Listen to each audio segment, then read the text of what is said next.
Well, I think neither game today was a particularly high standard, and Wexford controlled the game for about 3/4 of the game, and they'll go home tonight and they'll wonder how in God's name they let this slip, because they were 10-3 up, seemed to be totally in control. And, you know, in fairness, the Dublin older players, I thought, dug them out. When Conall Keaney, who had played poorly for most of the game, had a great last 20 minutes. Bernard Brogan brought on Mick McCauley, he did very well. Alan Brogan. And, you know, the old hands turned the tide a little.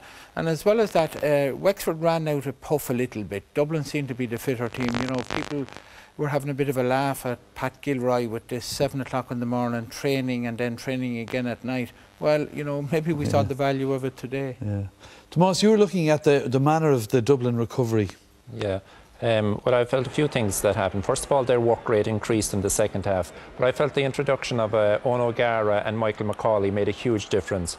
O'Gara took the Dublin or the Wexford guys on, and it kind of lifted Dublin a small bit. Then Michael McCauley, when he came on, he caught a great ball, and then once or twice he ran through the Wexford defence as well.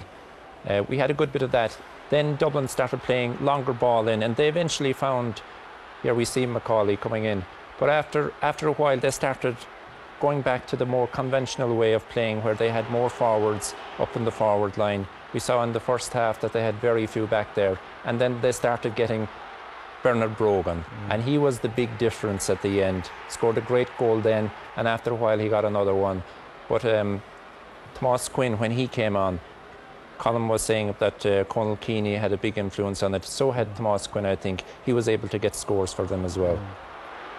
Brogan's deadly from that distance, isn't he? He certainly was the class finisher on view today. And I was very impressed too with this Owen O'Gara, when he came on. He worked very hard. He may have looked a little bit awkward, but he was stuck in everything. He worked really hard and got a lot of good possession for Dublin. There were 2 sendings off today, Anthony. Have a look at those for us. Well, the first one I don't think Dublin can have any complaints about. Dennis Bastick really just makes he could easily have avoided the contact with the Wexford player, and you see it again in the replay. He just runs in, and he runs in with his leads with his knee and with his arms, and no need for that. Clear sending off. There was no danger either to do that. No, he just didn't need to do that, and that was at the stage of the game when Dublin had just started the revival. So, given that they were a man down, you know, it shows again how deep they had to dig. Gerard Brennan, no qualms about that. That's a yellow card. The 2 lads are a bit prone to foul him. We've saw them in the past. You know, they both have an aggressive style, which at times goes beyond what's allowed in the rules. That is a very, very soft, in the extreme sense, for a yellow card. You know, there's minimal contact with Matty Ford, and really, that's in my opinion not a yellow card. And Gerard Brennan shouldn't have been sent off for that. It's pretty harmless, all right, but you know, he was living dangerously too at the time, and you know, other frees haven't. That's right, and of course his last championship match for Dublin and Croke Park in the Leinster final last year resulted in a sending off, and you know, a player on a yellow card really should be keeping his nose clean for the rest of the game, you know, because anything, you know, the referee then is in a position, if he makes a foul, will he give him a warning? Will he send him off? But is it going to get to the stage where if you're on a yellow card, then you don't touch anyone else on the pitch? Because that's merely with that second yellow card for me, was he just touched him. Well, it does appear as if Pat Gilroy has adopted a very aggressive style of play, and in the second half they really hunted down Wexford and took the ball off them a lot, and because of that style of play there's going to be a lot of physical confrontation. All right then. Coming up after the break, the draw for the qualifiers, and we look back at last night's clash in Ulster as Cavan took on Fermanagh.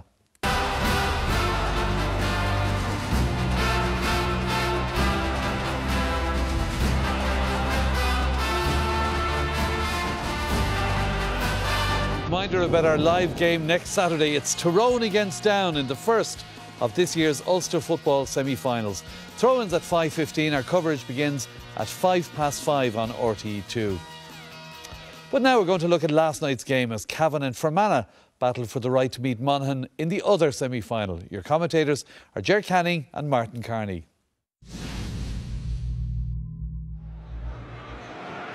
Place in the semi against Monaghan at stake in a couple of weeks' time. Ball was thrown. Free kick is taken by Rory Gallagher out as far as Paul Ward, and Ward puts it over the bar. It's the opening point of the match. Paul Ward, 26-year-old from Derry Gonnelly, making absolutely certain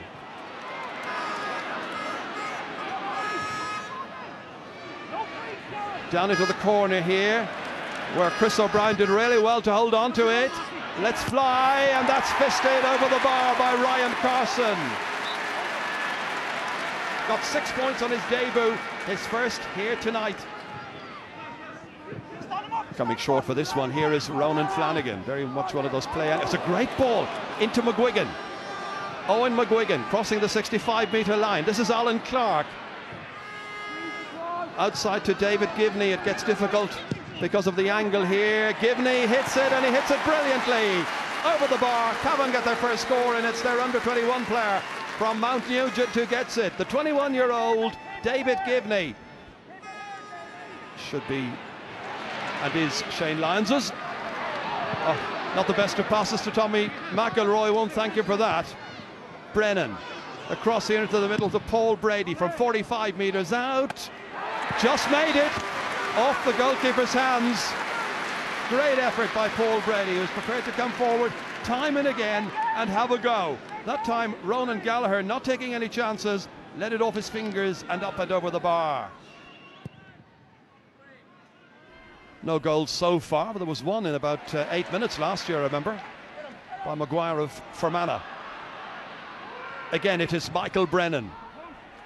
That is a superb kick.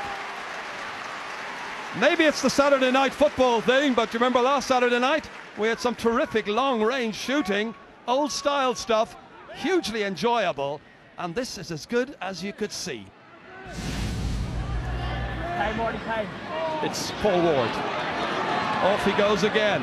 His marker at this stage is Alan Clark. Switch in the alignment.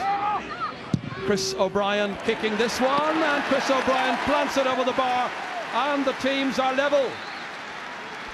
First score of the second half, and that's his second point. Waiting for it was James Sherry.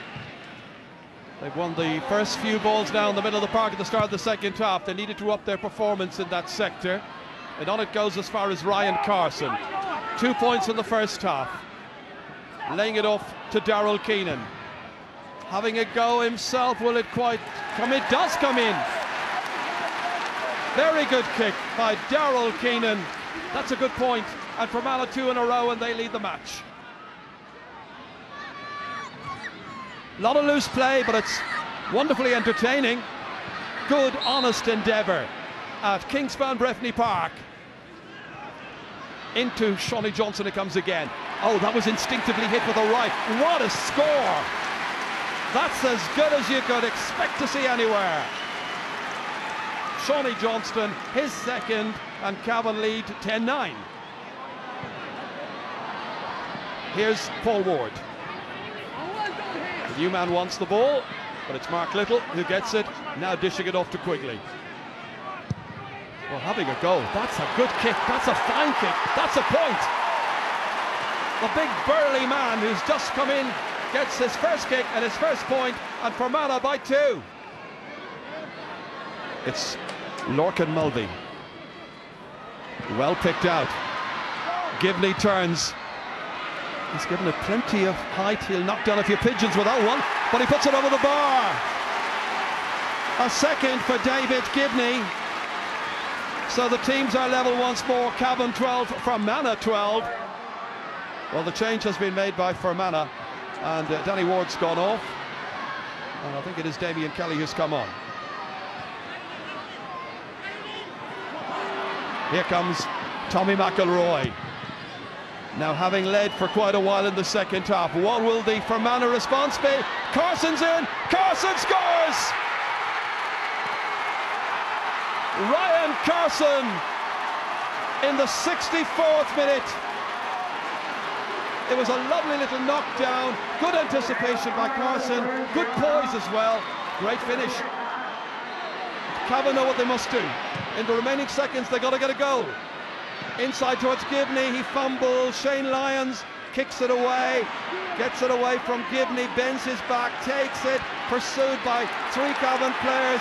This is brilliant play by the Ern Gales man, and the referee blows his whistle. It's all over, and Fermanagh beat Cavan in the quarterfinals of the Ulster Championship. It finishes 1-13 for Fermanagh. 13 points for Cahill. Congratulations, Ryan. You are the GAA man of the match. Some victory for Fermanagh this afternoon. Did you expect it? We were confident coming into it, but we knew that it was going to be a tight rivalry. It was the big rivalry between ourselves and Cavan. Always a tough match. And after last year, when they knocked us out here in the second game, we knew it was going to be tough coming here, but we were confident. We worked on it, and we wanted to get in the right side of the result this year, you know. We probably came unstuck a bit up front, trying to engineer scores and engineer a goal at the end. But ultimately speaking, I think the fellas gave their heart. It's a very dejected changing room. All championship losing changing rooms are, and it just has to be dealt with, I'm afraid. You were there, Anthony. Was it the right winner emerging? I think it was a